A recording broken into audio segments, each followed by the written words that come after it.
Hey guys, welcome back to Syndology 101. Now you'll see I am I'm wearing a bit of a backpack right now, but that's part of just getting my little workout in. But really what I'm here for today is to talk about my new turbocharger. And that's sitting right here. I'm going to talk about it. I'm very excited about it. And before I show it to you, I want to talk about why I'm excited for it.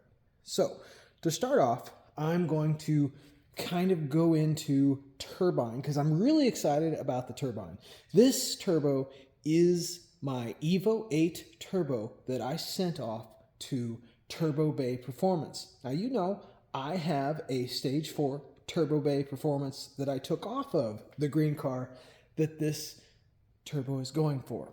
Now, I put a dual ball bearing 16G turbo from Arashi Dynamics, and it died within like 10 miles. So obviously I was very upset, and I wasn't going to go that route again.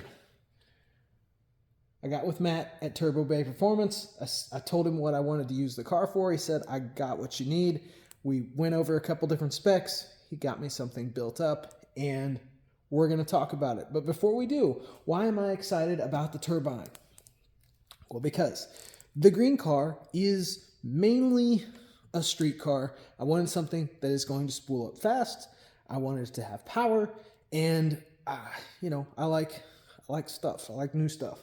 So we talked about the different options on the market. So to kind of go over why I'm excited about this turbine is, let's talk about the different options out there.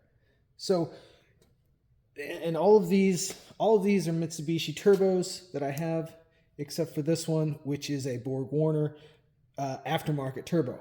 These are aftermarket Mitsubishi turbos, but they have different characteristics that I'd like to talk about on the turbine side. So to start off, and I'm going to around and we're going to talk. So this is a TD05 turbine. It is a 12 blade, just like you would see in a factory 16G turbo. It has 12 blades. Those 12 blades are going to spool up very quickly.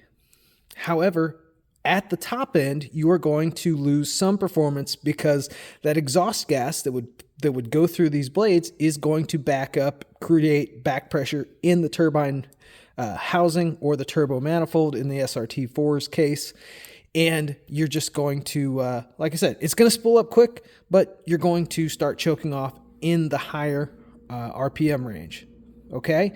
So this is a factory style turbine, 12 bladed turbine. Okay? Next, this is what is more common in the aftermarket side of things. This is also a TD05 turbine, but it is a 9-bladed turbine. And you can see, if you look side by side, these turbine, there's less blades, and that means there's more space for the gas to escape. So it's going to spool a little bit slower, and because it has less blades, it's going to be lighter. There is some balancing out to it, but it will spool up slower than this 12 blade. However, because there are less blades to impede gas flow, it will, in the upper end, say for example, on the drag strip, it's going to allow you to create more horsepower on the top end because the gas will be able to escape more freely than this guy right here. So a little bit slower spool up, faster spool up, higher top end, lower top end. Okay? Now then we go over here to a Borg-Warner S257. This one is damaged, but this is an aftermarket turbo. Obviously, it is a larger turbine, but the thing about this turbine is it is a 10-bladed turbine. Okay? 10 blades. kind of a mix between these two.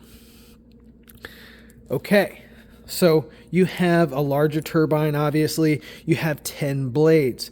This is going to spool up slower than this one, per se, faster than this one.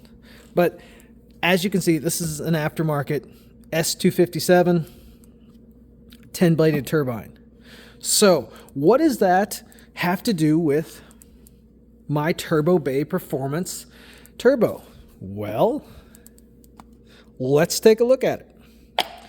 What is this? Okay, this is fairly new technology. This is a 5-on-5 bladed turbine.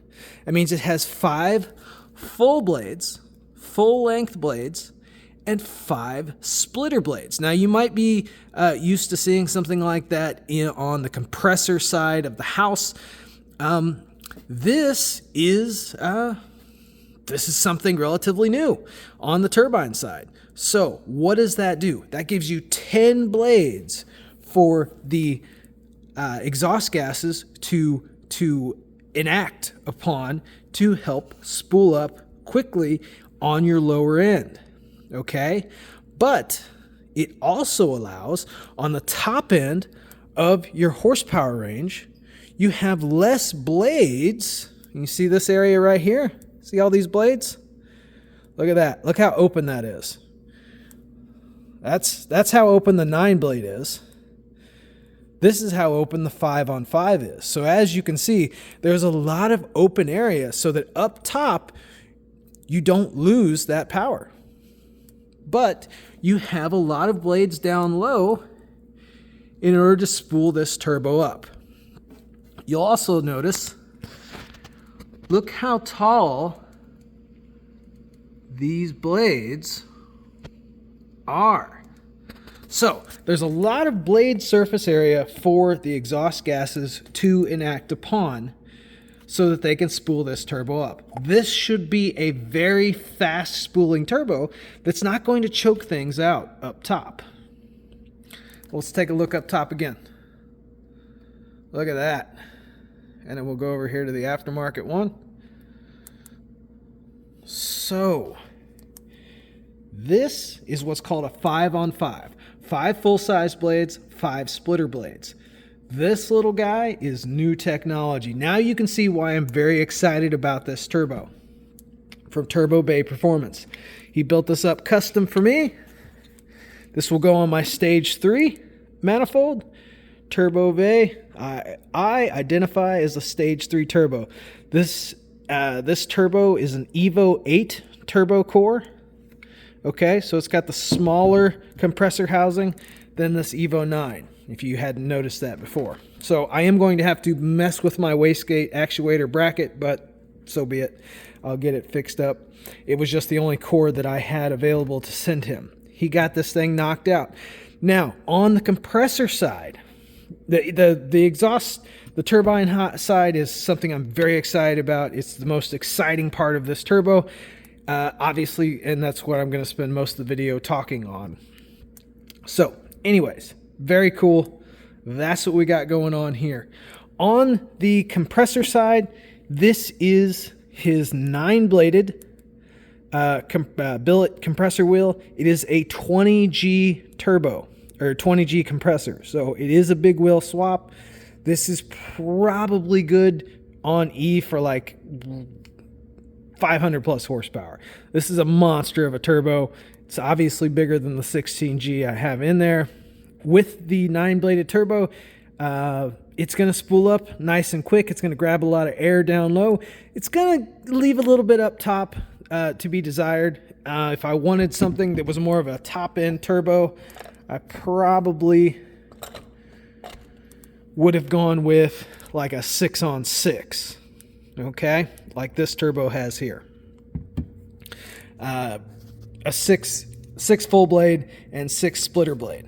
So, like I said, it's more of a street car. So the 9 full-size blades for quick spool up is what I want. So that is my 20G big wheel swap for the Stage 3 Turbo. You know, TurboBay Performance, they are known for the SRT4 market, for the big wheel swaps.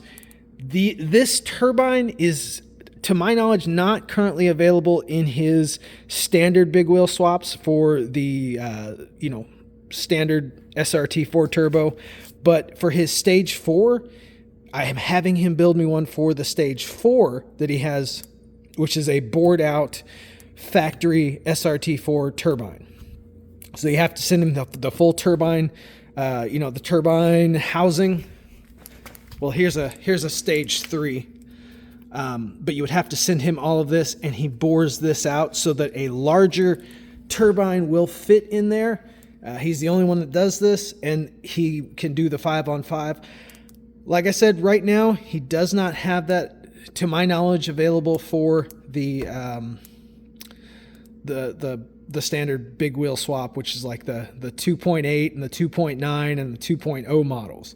But I'm sure he's working on it. I'll have to find out. But obviously, when it comes to SRT4 turbos, TurboBay is your go-to. And I made a mistake by not going to him last time. So, yeah, that's what we got. So give him a shout out or give him a call if you're looking for an SRT4 Turbo. Kind of to wrap up the video, you can see I have the car pulled up. I got the computer side of the house figured out. I replaced the OBD2 plug, not the pins, but just the plug itself. And I got my computer back from Flame Red Performance. He had flashed it back to factory, so we're good on that. You can see I'm missing the wing. The wing is in the trunk. I'm in the middle of painting it. I've got the new headliner, or the new fabric on the headliner, just kind of sitting in the car. Not a whole bunch is going on. I mean, I've done some foam on the inside. I think we talked about that the last video. I pushed the car forward so that I can pull the green car in so we can do the turbo swap. And that's going to come this week. So that's it for this video. It's Syndology 101. Give Matt at TurboBay a call for your big wheel swap needs or your turbo rebuild needs. He'll do factory turbos, factory rebuilds. He does, if you've got, let's say, a big turbo, he does awesome jobs on those. I was actually going to have him rebuild that S257 Borg Warner, but I've kind of gone a different direction, kept the Mitsubishi turbos. So, yeah, so that's it. Look forward to soon me talking about the new Stage 4 turbo that he's building for me. Like I said, I have still this Stage 4 that he built. It's also a 20G turbo or compressor. It's got the 6-on-6. A little bit higher spool than I wanted for this car. So I'm having him build another one with the 5-on-5 like my new turbo. And it'll have the 6-on-6. So it'll be an interesting turbo that will most likely end up in this car, which is going to be a monster for this car. I'm so excited for that one too. But I'm excited for the one we were just talking about. It's going to be fun. I'm really looking forward to it. I'm not really looking forward to the work just because I've got a lot of other things going on. But, you know, it's going to be worth it. I'm really excited about it. I'm just not super excited about doing the work because I was an idiot and I bought that Arashi Dynamics Turbo. I really shouldn't have done it. Yeah. So, as you guys have seen, learn from my mistakes. Spend the money to buy a turbo built by somebody who knows what they're doing. I've got those other... the Kinugawa that we looked at and the other Arashi Dynamics Turbo just kind of sitting. And, you know, I bought them. I spent the money on them. but I should have just gone TurboBay in the first place. So I've got some neat paperweights. So yeah, TurboBay Performance. That's where you want to go for your SRT4. As it is, that's pretty much going to wrap it up. If you have any questions about this SRT4 or my other project, or of course the Challenger, which does get drove from time to time. I've got a little bit of a leak here in the shop, so that's why it's got a drape over there. But I did drive it, and of course I drove it 2 days in a row, and then of course the sheriff's posted up down the road. So I wasn't even driving fast. I guess it was just loud enough that somebody complained or whatnot. I don't know. As is, that's it. We'll catch you next time on Syndology 101.